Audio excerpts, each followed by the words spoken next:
Hey guys, what's up? Thanks for joining me today on Guitar Talk with Todd here at Todd Beebe Music. Today we got a real special episode. We're going to be checking out the Gibson Moderne, Gibson's mystery guitar. You probably know all about these guitars. You might have heard the folklore about them. They're really cool. We're going to get an in-depth look and actually play one here in a second. Make sure you subscribe, hit the like button, and please comment if you have any experiences with Modernes or know anything about them, or someone that does, or have any great stories about them. Go ahead and comment. So thanks again for joining us today, and check it out. It's going to be a fun one. I'm going to start doing more guitar reviews here, which is what I'm going to do today. I have a lot of friends who have been asking me to review some of their guitars. A couple people have said, why don't you start reviewing some of mine? Here, I'll let you check them out. So today I have the awesome Gibson Moderne. If you're into guitars at all, you know about these. You've read about them. They have a huge mystique about them. The story goes, long story short, hopefully, that in the late 50s, Flying V, the Explorer, in 58, I believe, were released. At that time, Gibson was lagging a little bit, what we know today as the Holy Grail 58 through 60 of the Les Paul.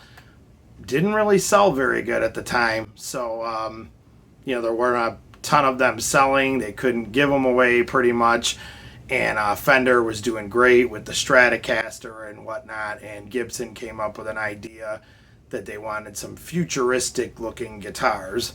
And they came up with the Flying V, the Explorer. I believe the Futura was in that run too, right around that time. And the Moderne. And here's where the mystique about it comes into play. Supposedly, depending on who you talk to, Ted McCarty, the president of Gibson at the time, said that, a few prototypes were made and released, and they were actually at the NAMM show that year on display. Other people claim none were ever made. Billy Gibbons has claimed that he has an original Moderne. No one's ever really seen it, which brings even more mystique to the whole thing. So a drawing was made of the guitar, but no one's ever actually found one of the guitars, but there was a patent made. And that was what Ted McCarty's argument was that Gibson never made a patent of a guitar that they didn't have at least one prototype for. So that's his argument as to that there must be at least that prototype out there floating around. Never publicly been seen. So many years went by after the 50s. Nothing ever really became of the Moderne. Then, in the early 1980s, Gibson made these, and this one I'm holding right here is one of them, all made out of Carina wood. They had, just like the original drawing on the copyright patent that Gibson registered in the late 50s, they had what they call the Gumby headstock. Hopefully I'm getting that in there. So you can see it's real unique. It definitely looks like Gumby. It's got the 6 tuners, but you can kind of see they don't line up with the strings coming off of the nut. So these little screws have to be put on there as guides to go around actually, up to the tuners. That's how it is on the original blueprint too, if you ever see, or the patent, and then it goes into a Carina body. You've got the 2 volume, 1 tone here, just like you would on a Flying V. 2 pickups. This is something else I want to talk about. In the early 80s, right up till about probably 86 or so, A guy named Tim Shaw made Gibson humbucking pickups, and I'm sure most of you know Tim Shaw pickups are highly revered nowadays, and this has the Tim Shaws in it, and they just sound fantastic. I'm going to play it a little bit here in a minute.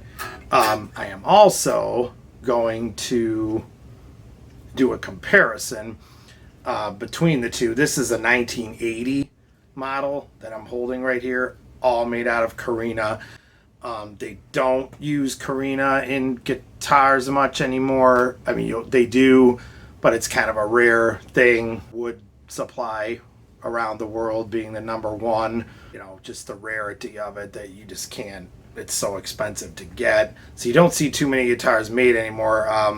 These all were, though, the early 80s Modernes. They did a whole run called the Heritage series in the early 80s, so they also reissued the Flying V and the Explorer, which of course we already had those from the 50s, but like I said, a Moderne never has shown up, even though people claim they're out there. So as far as an original Moderne physically to hold on to, this would be as close as you can get right now, because these came out in the early 80s, and one from the 50s has never been located. There's a fantastic book that was written. I recommend everybody get it. I actually have a copy right here. This is called Holy Grail of Vintage Guitars, the Moderne, by Ronald Lynn Wood. Definitely pick this book up. I know everything's online nowadays, but if you're like me, you still like to read the old-fashioned books.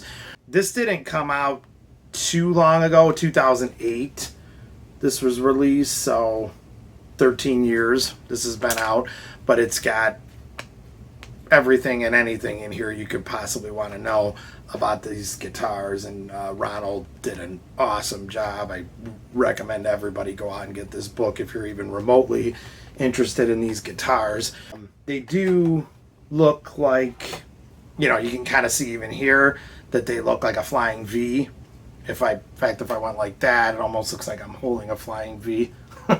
But then when I go like that, it's what they call like a shark fin type of an effect, sort of, with the, you know, cut off right there. It does make it kind of nice, though, the bottom here, versus not being like a Flying V with a little curve, because it sits right on your leg.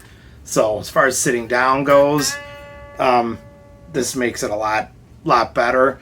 Can't really do that with a Flying V, as most of you know. You kind of have to do the strap thing or whatever, depending on who you talk to. Some people say the name Moderne existed when they first came out with the patent for it in the late 50s. It's interesting, though, because on the patent the name isn't listed, but various people do say, you know, it had a very modern, which it gets mispronounced a lot as modern, but it's Moderne, so most people agree that it's Moderne. But it had a very modern look, so they went with Moderne as the name. Other people claim it had no name right up until these 80s, early 80s ones were put out that I'm holding here, and that's when Gibson put the name Moderne on it. So that even has a mystique, as do the reissues themselves. There's been various numbers. I remember years back hearing only like 30 were made or something like that, and that's kind of been definitely proven wrong now, especially with the internet and stuff. More and more people have come forward with the serial numbers, and there's way more than 30 that were made, but there weren't a ton made, though, and the ones that are out there are you know, really cool to have. So let's go ahead and give it a little test run here and just give you an idea of what it sounds like. So check it out.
distorted if you want to kick in the bridge pickup.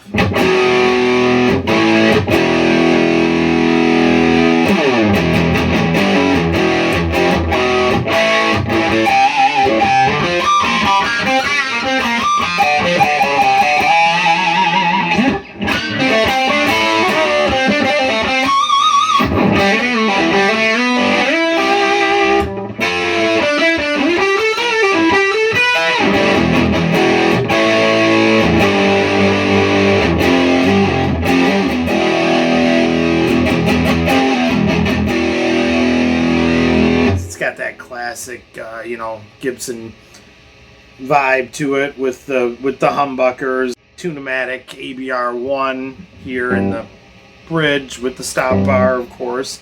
All right, so let's do a comparison with the newer. Again, this is a 1980. Here is the 2012 Moderne. Again, cleans up very well.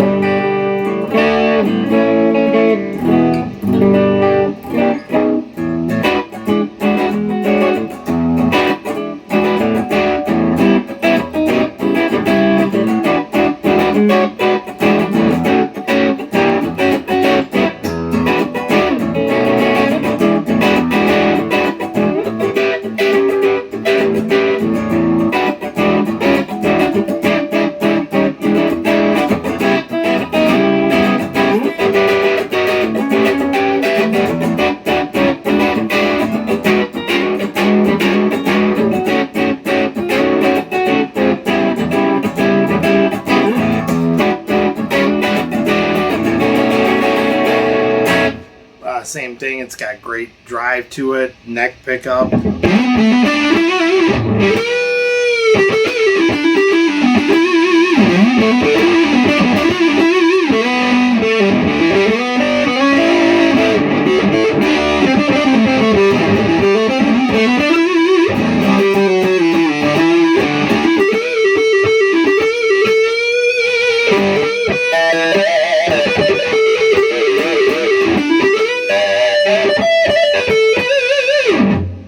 Bridge pickup, same deal. A little more bite.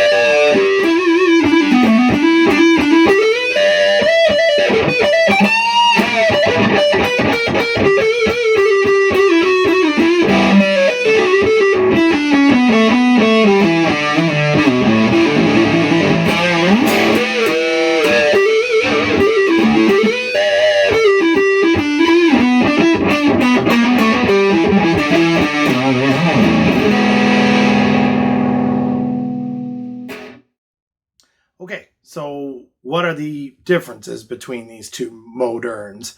Well, again, these were both lent to me by a couple of friends. One, we checked it out. It's definitely a 1980. And the other one, we checked it out, and it's definitely a 2012. Biggest difference between the two as far as wood goes, this is solid Carina. This is mahogany. A lot of similarities. You have the two double humbucker pickups. This Tim Shaw pickups. These are just, standard Gibson 57 classics. Both great pickups, but obviously the Tim Shaw pickups have a cult following. I'm definitely one of them. These pickups rule. Tim Shaw knocked it out of the park when he made these.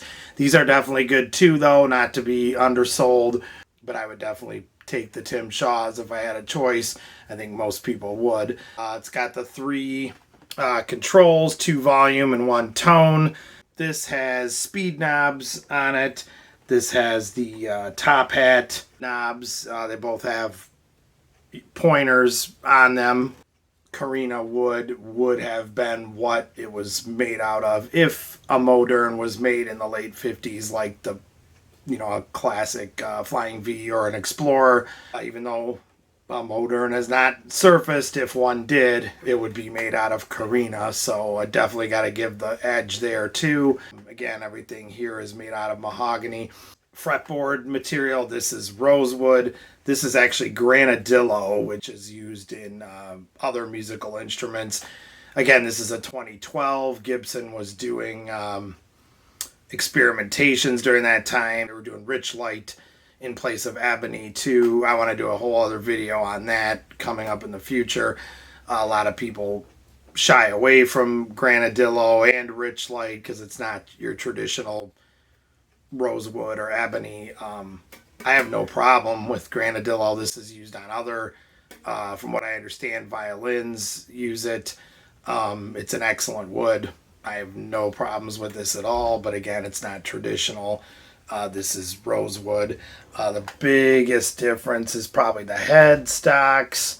That's got the, the 1980s has the Gumby headstock, and this is the newer 2012 that just has like the split headstock. It's got a silkscreen Gibson logo and Moderne written on the bell-shaped truss rod cover. This has nothing on the truss rod cover, and again, it's got the Gumby headstock, which was in the original patent drawing.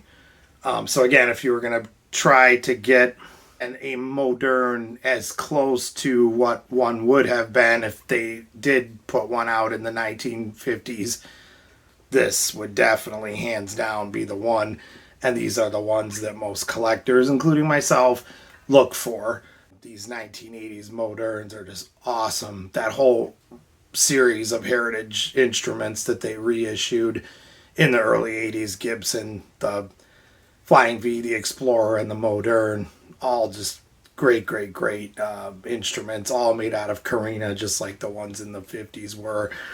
That being said, though, I really like these reissues that they've done with Gibson USA. The 2012 one that's right here is fantastic. The 2019s and all that look great too. In my opinion, again, because they're not made out of Carina and stuff, and they don't have the Tim Shaws, and they don't have the Gumby headstock. They're not quite up to par with these, but price difference is not even close. These go for way more money because of the Carina and stuff than these do. So that's something to take into consideration too. But both great guitars. All right, guys, let's get some shots here of the cases on these. This is the 1980s case of the Moderne. You can kind of see we got the brown case here, pink interior, the classic late 50s look there for Gibson. You got the pocket back here. This one even has, it's really cool, it's got some of the original stuff that came here, the original paperwork. Just very cool to have this, the original paperwork inside the case there. Like I said, pink interior, not a very big pocket, but it'll do. And it's just kind of what the case looks like on these. Very cool. Let's check out the 2012. All right, so the 2012 went with black here. You got the latches here on the front, Gibson USA logo. When we open it up, we got the white interior here. Very cool. Guitar fits real nice. This is just an awesome case.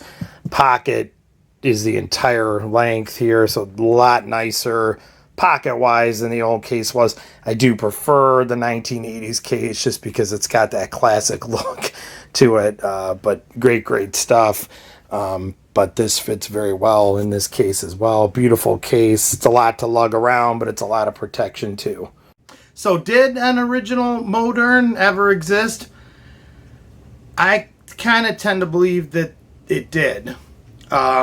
when you ask around enough people, you kind of start to get the idea that at least the prototype was made. I did a great interview with Rendell Wall from Gibson Guitar, who now works for Heritage Guitar. He worked for Gibson about 1960, right up through pretty much when they left Kalamazoo, and then he started working for Heritage. Click on the link to my Facebook page. I've got the interview up there with Rendell. You can read all about it. He says he believes he played the Moderne in 1963 at the Barn Theater. He needed a rock and roll type guitar for Bye Bye Birdie, I believe it was, and he took the Moderne out of what they call the morgue, which was instruments that were kind of just dead in the water. They weren't doing anything with them. They put them in the morgue at Gibson, and he checked it out, played the show at the Barn Theater, brought it back, never saw it again. And then he said, Norland came along, bought Gibson. Somebody came in there and cleared out the morgue, and he never saw it again. But he believes it was a Moderne. Billy Gibbons, like we talked about earlier, claims that he has one. I kind of tend to believe it might be one of the parts guitars that somebody put together over the years. Again, in Ronald's book, he addresses all of that stuff. It could be. I mean, I don't know. Obviously, I've never seen it. No one has. But just from the facts that have been put together, I'm not really sure what Billy has. I wish he would come out with it and let everyone see. That would be awesome. The Moderne has a lot of folklore around it. Make your own conclusion and kind of see. That kind of makes it, even more fun to get into. Like I said, these reissues in the early 80s even have a mystique about them. No one really knows exactly how many were made and who really worked on them, and it's just a great story. It's all in the book. So definitely check it out. There's a lot of information online out there as well. That's why I really wanted to do one of these videos where we compare side by side the newer one. It's kind of cool to see that Gibson has reissued it again in modern times as recently as 2019, 2018. Okay, all right, so here we are saying goodbye here with the 1980 Moderne. Again, these are extra special, all Carina. I don't know if you can see that there. It's just beautiful wood. Like I said, Gibson did a whole run of these in the early 80s called the Heritage series, and they did the Flying V reissue, the Explorer reissue, and then somebody said, hey, why don't we put that Moderne out that everybody's always talking about or trying to replicate? Because again, you had guys making copies of them and trying to come out, and I think finally Gibson in the early 80s said, look, there's enough people wanting one of these, let's go ahead and put out, and that's when they did it, and they did it awesome. I mean, this is, if you look at the original patent for this from the late 50s, this is pretty much what you're going to see. I mean, it's got the Gumby headstock there. Everything is good to go. Again, going back to the Tim Shaw humbucking pickups, he just knocked it out of the park.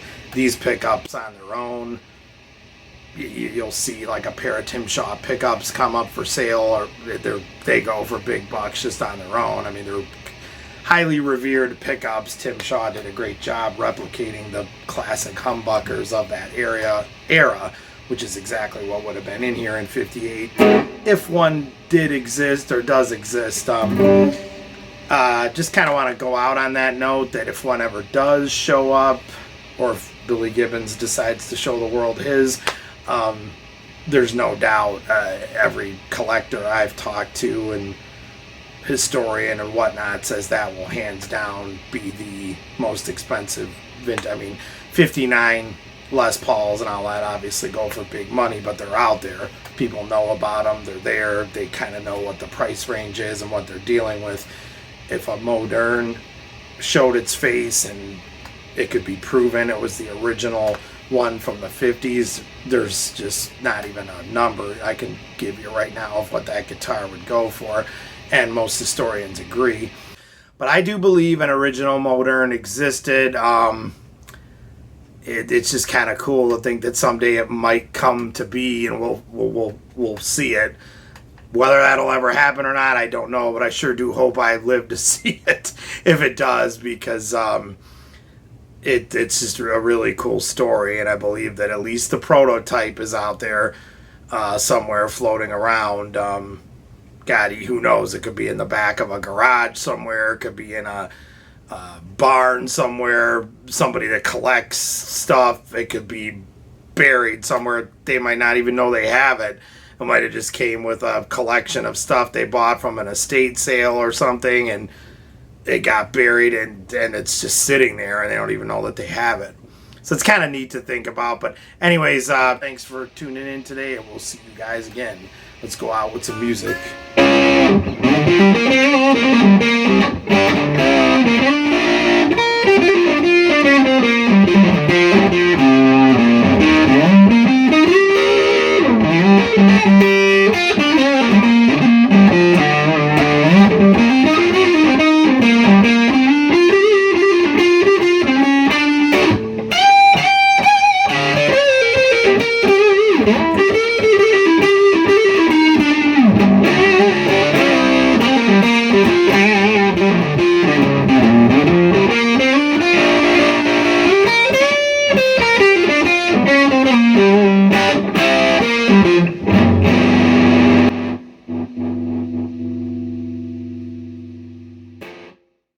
All right, guys, so hope you enjoyed today's episode of Guitar Talk with Todd.